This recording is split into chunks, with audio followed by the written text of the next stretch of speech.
البعض يسأل: كيف أمحو ذنوبي؟ أمحوها بالتسبيح. يقول الحبيب صلى الله عليه وآله وسلم: من قال سبحان الله وبحمده في يوم 100 مرة حطت خطاياه ولو كانت مثل زبد البحر. أمحوها بالاستغفار.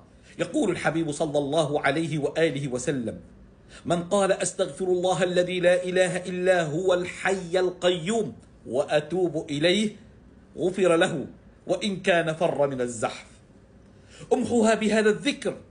يقول الحبيب صلى الله عليه وآله وسلم: ما على الأرض أحد يقول لا إله إلا الله والله أكبر ولا حول ولا قوة إلا بالله إلا كفرت عنه خطاياه ولو كانت مثل زبد البحر. أمحها بعد تناول الطعام. يقول الحبيب صلى الله عليه وسلم: من أكل طعاما ثم قال الحمد لله الذي أطعمني هذا الطعام ورزقنيه من غير حول مني ولا قوة غفر له ما تقدم من ذنبه.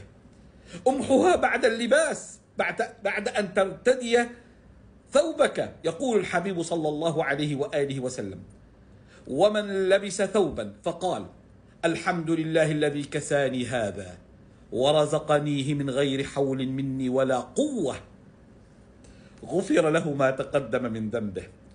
أمحها بعد صلاتك، بعد الانتهاء من صلاتك.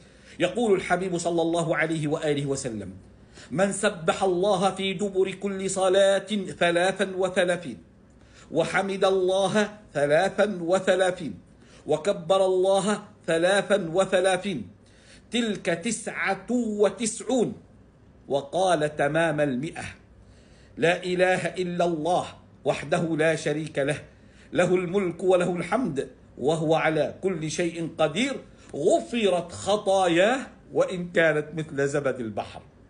أمحها قبل نومك. يقول الحبيب صلى الله عليه وسلم: من قال حين يأوي إلى فراشه لا إله إلا الله وحده لا شريك له له الملك وله الحمد وهو على كل شيء قدير لا حول ولا قوة إلا بالله العلي العظيم سبحان الله والحمد لله ولا إله إلا الله والله أكبر غفرت له ذنوبه أو خطاياه وإن كانت مثل زبد البحر. اللهم اغفر لنا ذنوبنا وكفر عنا سيئاتنا. قل اللهم آمين.